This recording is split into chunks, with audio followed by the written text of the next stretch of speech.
दोस्तों, स्वागत है आपका पहले क्लास में। आज डे 1 होने वाला। आज का जो अपना पहला टॉपिक है वो है कैटालिसिस। भैया कैटालिसिस को हिंदी में कहते हैं उत्प्रेरक। ये आपका सेकंड पेपर है 5th सेमेस्टर का।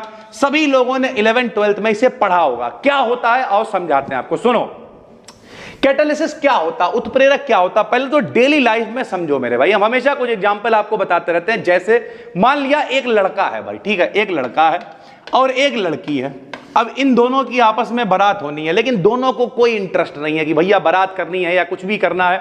तो ऐसे टाइम पे किसे बुलाया जाता है? जीजा को, मौसा को, फूफा को, उन्हें बुलाया जाता है। वो आते हैं, समझाते, देखो बेटा समय के साथ बारात कर लो, वरना आदमी बुढ़ा हो जाता है, बच्चा उसका बड़ा नहीं हो पाता। दुनिया भर के प्रवचन तुम्हें सुनाएगा और उस जीजा, मौसा, फूफा का तुमसे कोई लेना देना नहीं है भाई। वो सिर्फ तुम्हारी बारात करवाएगा, तुम्हारी क्रिया करवाएगा, तुम्हें फंसाएगा और अपने आप चलता बनेगा। सेम काम उत्प्रेरक का होता है। उत्प्रेरक का काम क्या है कि भैया ये रहा ए, ये रहा बी, दो आदमी, इनकी क्रिया हो नहीं रही थी, या तो क्रिया बहुत धीमे धीमे धीमे धीमे हो रही थी, या तो क्रिया बहुत तेज तेज तेज तेज हो रही थी, इतनी तेज हो रही थी पता नहीं चल रही थी।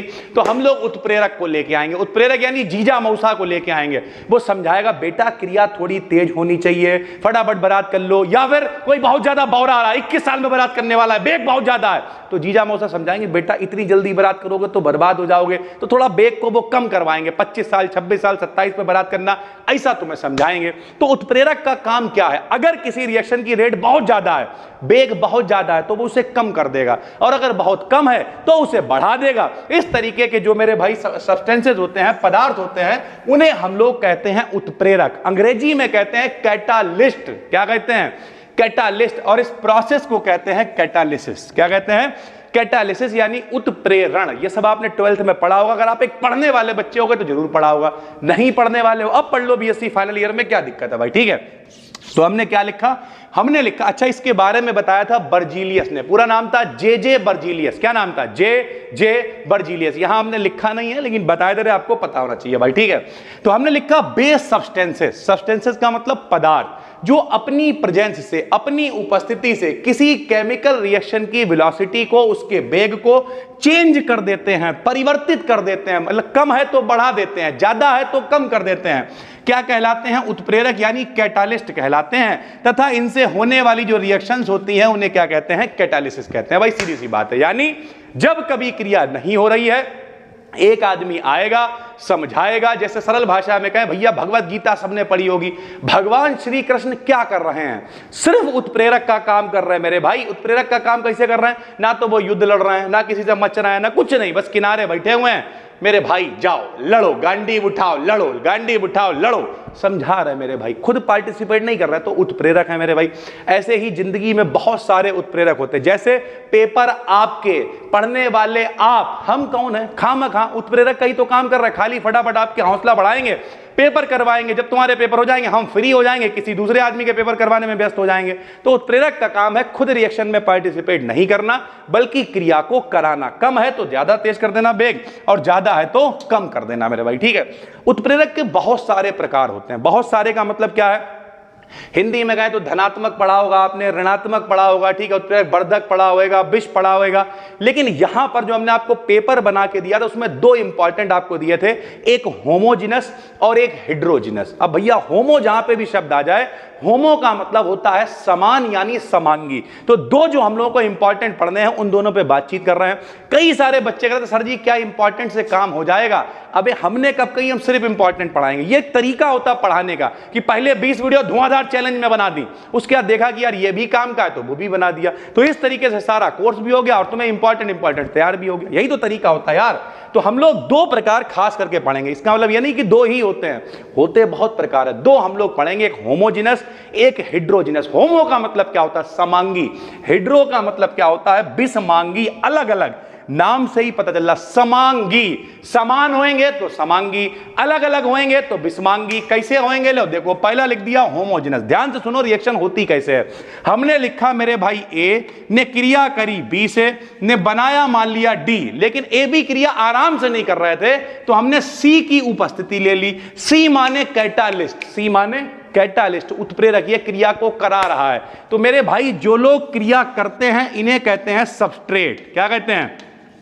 सबस्ट्रेट कहते हैं। और मेरे भाई जो बनता है उसे कहते हैं प्रोडक्ट। क्या कहते हैं? प्रोडक्ट। अभी बन तो रहा नहीं, बनेगा तो बाद में, तो उससे मतलब नहीं, अभी क्रिया कर कौन रहा है। मान लिया जो ए क्रिया कर रहा है ये गैस है, मान लिया जो बी क्रिया कर रहा है वो गैस है, और जो आपने उत्प्रेरक लिया वो भी क्या है? गैस है। अब देखो मेरे भाई, जो क्रिया कर रहे हैं वो भी गैस हैं, जो उत्प्रेरक लिया है वो भी गैस है। इसका मतलब ये कैसी रिएक्शन है? ये होमोजीनस है। तुम बारात कर रहे हो, तुम भी इंसान हो, तुम्हारे मौसा तुम्हें समझाने आ रहे हैं, वो भी इंसान है। तो ये कैसी रिएक्शन है भैया? समांगी है, होमोजीनस है। अब कोई कुत्ता समझाने आ रहा तो भी समांगी हो गया, क्योंकि तुम इंसान हो, वो कुत्ता है, बात अलग अलग हो गई, सीधी सी बात है। तो अगर एक जैसे लोग हैं, रिएक्शन करने वाले और समझाने वाले यानी करवाने वाले, तो उसे कहते हैं होमोलिसिस। यही लिख दिया कि जब सबस्ट्रेट यानी क्रिया करने वाला और कैटालिस्ट यानी करवाने वाला, हौसला देने वाला, उत्प्रेरक प्रेरणा देने वाला, इन्फ्लुएंसर, दोनों एक ही स्टेट में होते हैं, दोनों की अवस्था सेम होती है। ये गैस है तो ये भी गैस, ये ठोस है तो ये भी ठोस, ये लिक्विड है तो ये भी लिक्विड, तथा इसे, तब इसे क्या कहते हैं? तथा नहीं, तब इसे क्या कहते हैं? होमोजीनस कैटालिसिस कहते हैं। होमोजीनस का मतलब हो गया समांगी। समझ में आ गया होगा? सर जी एक एग्जाम्पल बताओ। ले एग्जाम्पल देखो भाई, क्या लिया? 2SO2। 2SO2 क्या है भैया? SO2 का नाम बताओ। ये गैस है, सल्फर डाइऑक्साइड गैस है, सल्फर डाइऑक्साइड गैस है, नीचे लिख दिया गैस है। O2 माने ऑक्सीजन गैस है, ऑक्सीजन क्या है? गैस है। ये देखो इसकी, इसमें उत्प्रेरक कौन है? उत्प्रेरक लिखने का तरीका होता है, या तो आप एरो के ऊपर लिखेंगे मेरे भाई। कहां लिखेंगे सर जी? एरो के ऊपर लिखेंगे आप। अगर एरो के ऊपर लिख रहे हो तो सिर्फ ऐसे भी लिख सकते हो मेरे भाई, नाइट्रिक ऑक्साइड। अगर आपको रिएक्शन में प्लस करके साथ में लिखना है तो आप वैसे ब्रैकेट के अंदर लिख देंगे, ताकि पता चले कि ये उत्प्रेरक है, थोड़ा राजा आदमी है, सम्मान दिया है हमने, अलग से ब्रैकेट लगा के लिख दिया है मेरे भाई, ठीक है। SO2 gas, O2 gas, NO जो उत्प्रेरक है, क्रिया कराने वाला गैस, बना क्या बताओ? SO3 बन गया। NO को कोई मतलब नहीं, NO ने क्रिया कराई, ये दोनों मिलके SO3 हो गए। NO जैसा था वैसा ही रिएक्शन के बाहर निकल गया, यानी NO उत्प्रेरक है, इससे कोई लेना देना नहीं है, ये सिर्फ क्रिया को करा रहा है। जो क्रिया कर रहे हैं वो गैस हैं, उत्प्रेरक भी गैस है, दोनों एक ही स्टेट में है, और इस वजह से इसे हम लोग क्या कहेंगे? समांगी यानी होमोजेनस कह देंगे। तो सर जी विषमांगी आप समझ ही गए होंगे, अगर इनकी स्टेट अलग अलग हो जाएगी तो इसे हाइड्रोलिसिस कह देंगे भाई, ठीक है। कैसे कहेंगे? लो देखो भाई, क्या करा?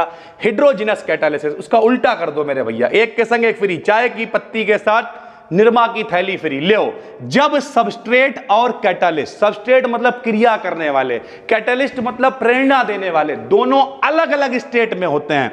ये गैस है तो वो ठोस है, वो ठोस है तो ये लिक्विड है, अलग अलग स्टेट में होते हैं, तब इसे कहते हैं हाइड्रोजिनस कैटालिस्ट। क्या कहते हैं? हाइड्रोजिनस कैटालिस्ट कहते हैं। सर जी एक एग्जांपल बताओ। लो बता दिया, ये H2 क्या है? गैस है। O2 क्या है? गैस है। लो ना दिख रहा हो थोड़ा ऊपर बढ़ा दे रहा, लो भैया, H2 क्या है? गैस है। O2 क्या है? गैस है, दोनों गैस हैं ये, ठीक है। और PT क्या है? PT ठोस है यानी सॉलिड है मेरे भाई, ठीक है। तो जाहिर सी बात है ये जो क्रिया कर रहे हैं ये गैस स्टेट में है, ये अलग है सॉलिड स्टेट में, दोनों की स्टेट अलग अलग है। तो ये रिएक्शन कैसी कहलाएगी? हाइड्रोजिनस कहलाएगी। कैसी कहलाएगी? बना क्या उससे कोई मतलब नहीं, प्लेटिनम जैसा था वैसा ही रिएक्शन में बाहर निकल गया, प्लेटिनम का कोई भी लेना देना नहीं है मेरे भाई, ठीक। वो सिर्फ क्रिया को करा रहा है।